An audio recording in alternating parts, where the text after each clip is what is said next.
Hi guys, so nagkukuha ulit ako sa garden ng mga flower. Kasi favorite ko sila guys. Ito yung lalagyan ko. Kuha na tayo. First itong color yellow. Favorite ko itong kulay guys. Ayan, kuha tayo guys. Ayan, ayan. Next ang color red. Ito siya guys. Ay, kumukuha. Ayan.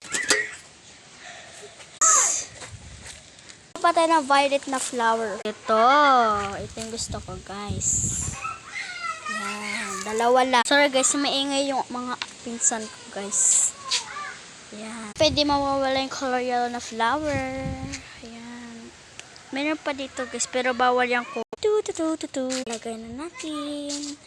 Yan. Nakuha na tayo ng kalamansi. Okay, kukuha ako ng kalamansi. Ito na nakuha ko guys. Bye!